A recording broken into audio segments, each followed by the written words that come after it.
check out the new lineup, guys. We got Stalker, Movie, Williams, Tulowitzki, Mauer, Chipper Jones, Jim Edmonds, R.A. Dickey, and Ichiro Suzuki. Kind of switched up a little bit. Just want to let you guys know that I switched it up. Yo, what's up, guys? It's Movie with Movie Gaming TV, and you can see a couple changes to the lineup have been made. We got Ted Williams at first base. Put in Chipper Jones. Consulted with my man Cardinal Bird 5, and he gave me a little bit. I was like, dude, how should I make my lineup? He went through and gave me some pointers on what I should do.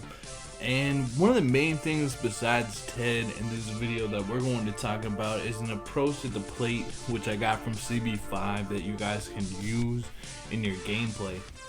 And basically, all you're going to do for the first 3 innings, and we're going to keep a check here on Dickey's pitch count, is all you're going to do for the first 3 innings is you're going to take until you get 2 strikes. And that's all you're going to do. You're just going to take until you get 2 strikes. And what this does is it drives up the pitch count up just amazingly. And it also lets you get really, really fat pitches to hit. So guys, if you have somehow heard of me and haven't heard of my friend Cardinal Bird 5, go sub to his channel now. You can just leave this video and go sub to his channel, because he's the best MLB YouTuber out there. But fortunately, I was able to get some good instruction and coaching from him. Very humble guy, very good at that. So let's get into this approach. I mean, you can just see me here, you know, just taking until I get 2 strikes, getting the pitch count up. Now, a lot of people say make sure that the pitcher throws 10 pitches per inning. I want to see 10 pitches per inning. Really, you want to see at least 15 pitches per inning, not just 10, 15 pitches per inning. And how do you get there? By taking until you get 2 strikes. And you're gonna see fat pitches if you take until you get 2 strikes. You're gonna see the ball out of the pitcher's hand a lot of the time. You're gonna see patterns that the pitcher gets into as well. And now, check who's up, guys. I know you guys have been wanting to see a lot of Ted. I put him on the bench, but we decided to lab out to see if he could play at first base. I think it was Deflection that said in the Twitch chat, he's like, I play him at first base, there's no problem. So I decided to put him there, give him a shot, and we needed to get his bat into the lineup a lot more. Definitely screwed up here. I know I showed you guys how to do that steal last time, and I still can, but I screwed that one up there. I really did. I was watching Make It Wayne, and his dad screwed up that animation too in one of his videos. Dude, if his dad, that should be like the barometer. If his dad can't do it, as Ted hits it deep to center field here for the tank.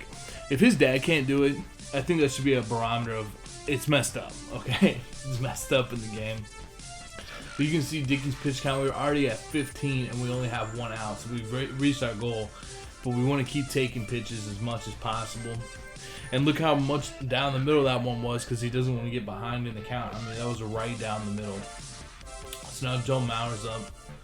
And actually, we're up to 28 pitches. That's what I want to show you here. As he does strike out Chipper Jones there, but we got 28 pitches in inning number 1. Alright, so now let's see how Ted's doing on defense. And for this one, I really can't put it on Ted. I gotta put this one on my man Troy Tulowitzki. You got Ichiro burning down the line, as you're gonna see in a second. And it just, I rushed the throw. It was a yellow throw, and really, what was up with that call, by the way, man? You see that shit? What was up with that call? But I really rushed the throw. I think pretty much that's what happened. It was a yellow throw, Ted. But I did want to include that clip in there, just for posterity's sake. So now we're getting back to just taking pitches. I want you guys to pay attention to the pitch count. I want you guys to pay attention to how fast some of these pitches are. You just can get into such a rhythm, and it's such a simple rule to follow. You don't have to think about it too much, other than don't swing until you get 2 strikes. And you want to keep this up for the first 3 innings at least. You can go further with it, but you're going to start getting like really good pitches to hit after that point in time. So you can go further with it, but for the first 3 innings, take until you get 2 strikes. Sometimes, and almost a smarter way as well, is take until you get a strike later in the game. This just makes them throw pitches with their pitcher. It gives you a read, like I've said. It just helps you out a lot. It puts on pitches. It guarantees there's some pitches, all right, that are going to be on the black, you know, that could be a ball or a strike. that end up turning into a ball a lot of the time. And a lot of those pitches that were on the black, I'm not saying to center swing, because you're not going to be able to do that with 2 outs or 2 strikes, but a lot of those pitches that are pitchers' pitches, you're going to lay off of using this strategy. So we've got them up to 37 pitches with nobody out in the second. And that is just extremely frustrating for the pitcher. You have to commit to this, but if you do commit to it, you will see results in your game.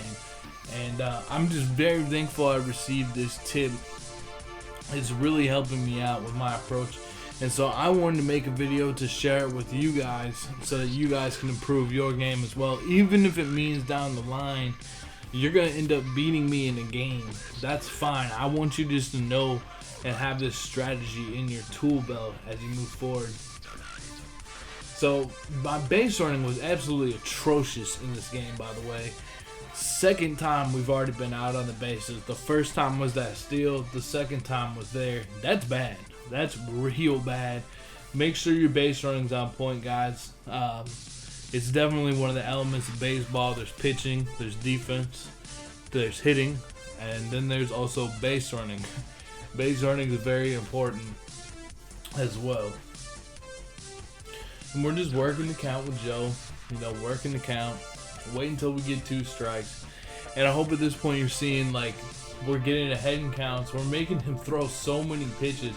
Look how juicy that changeup was, you know. And he doesn't know. Your opponent's not going to know what you're doing with your pattern. They're just going to think, oh, man, he's got unbelievable plate vision. You know what I mean? He's just got unbelievable plate vision. But in reality, all you're doing is taking until you get 2 strikes for the first 3 innings. And it's great, man. It's great. You get groove pitches. I feel like the game. I've always felt like this way. When you swing at first pitches, even if you square them up, I feel like the game doesn't always reward you for that. Like, I don't know if it I feel like it calculates more towards, you know, if you ever played Road to the Show or anything like that, they give you more points for the longer at bats. And I don't know how much that carries over into Diamond Dynasty. It may not carry over at all, but it sure feels like that. There's one of those pitches I was talking about exactly. On the black, you know, if you're just up there being over aggressive, you swing at that pitch, and it was a blue pitch. You know what I mean? It was a ball, so it wasn't worth swinging at. And that pitch count is getting way up there, guys. Way up there. So he does get me out there. Let's take a look at some more Ted defensive plays here. There he is. Makes the catch. No problems. I would say he's not some spectacular defensive first baseman by any stretch of the imagination. But I would say that Ted holds it down just fine over at first base. I didn't really have too much of a problem with him. Ground balls, pop flies. We'll see more examples, of course. But I wanted to just get that to you quickly. I would say, you know, he's just as good as Jeff Bagwell. He's just as good as A-Rod, who has a secondary position of first base. I didn't think it was too much of a problem. Cardinal actually had a really funny quote. If he could handle flying planes in World War II, I think he can handle playing first base in MLB The Show. I think first base is one of the more forgiving positions when you go out of position in these labs. Here's just another routine play. Just there's Ted, no problem. Catches it, no problem. It's pretty cool because they give him like a first baseman's glove and stuff. Here's a pop fly. You know, he should be good at that considering he's an outfielder. And he makes the catch. I didn't notice any difference or anything like that. I mean, of course, keep your focus sharp. Now you can see we're at 100 pitches for R.A. Dickey in the 5th inning. He's already at 101 pitches. Hit one pretty dang deep here, but Cespedes is able to make the catch. So we're going to try to tag up, even on Cespedes, because, man, that's a long, long throw. That's like double someone trying to steal second throw from like home plate to second base. So we're definitely taking that. Base there. Now Chipper Jones hits one to left field. And he doesn't catch it. I think maybe something, I don't know what happened to him on that play, but he didn't catch it there. 106 pitches, man. 106 pitches, 107 pitches. So you can see this approach will really turn up the, the amount of pitches that you will see. We have 5 runs as well, and we got a lot of hits because we're seeing fat pitches. I think most of us out there will be good with hitting with 2 strikes anyway, especially with if you have an aggressive approach at the plate. Just give this a try for a game, especially if you've been struggling. Just give this a try, see how it goes for you, because it went really well for me in my opinion. I have no complaints about this approach. 5 runs, 12 hits. Here's a little ground ball to Ted, no problems at all. Just pick it up, go to the base, get the out, easy peasy. And now we're still taking this approach later on. As you can see how many pitches Wagner has in the 7th. We're just still taking this kind of approach. Get 2 strikes on me, bro. If you can't get 2 strikes on me, we're in a walk. And what it also make them stop doing is it's going to be tougher to pitch to the black on 3 and 1. You're going to have to, even if you aim on the black, your natural instinct might start pulling the pitch from the line to the more of the middle of the plate or the hoop. And here again, man, that sucked. That is the third time we've been out on the bases. Otherwise, this should be a blowout right now. Now Teddy's up with the base hit, because at least even the Ted factor, man, getting him to throw it over the base. I don't know if he just didn't know how fast Ted's speed was. But we're going to keep that same approach. And, so in this gameplay, I've given you this approach, the CB5 approach. And when that man talks about it, you really should implement it into your game. That's who I try to model my game, my tips after, is that man. Because that dude knows what he is talking about, guys. So I've given you that approach. I hope that you've been also able to see Ted in action here at first base. And if you got him and you don't know where to put him, maybe you're putting him in left field because you don't have Reggie Stocker. Well, that's probably where you probably should consider putting him. But if you have Reggie Stocker, okay, and I still want to have a good defense, so I got Ichiro out there, and I got Jim Edmonds out there in my outfield. You can put him at first base. I would say I will give that my seal of approval. I played a couple games now with him. It hasn't just been one game. I played a couple games now with him. He feels fine over there. He's not really making errors. He does have a weaker arm. You're not going to get the ground ball, throw it to second base, throw it back to first base, double plays that you'll get with Eric Hosmer. But you're going to have a monster 99 contact, 99 power, 98 vision bat in your lineup that you can power swing with. You can do whatever with that kind of card. Just adds another my player, creative player type of bat to your lineup. So now we're in the top of the 9th here. A little Aroldis pitching. Still a 5-2 ball game.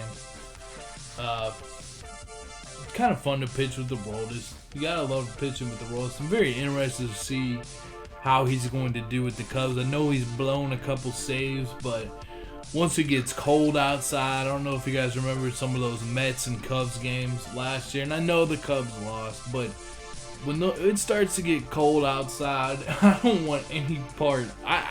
Even if it's 100 degrees or if it's perfect weather outside, I don't want any part of 101 mile an hour fastball. But when it's cold outside, man, that's going to get even tougher to hit, I think.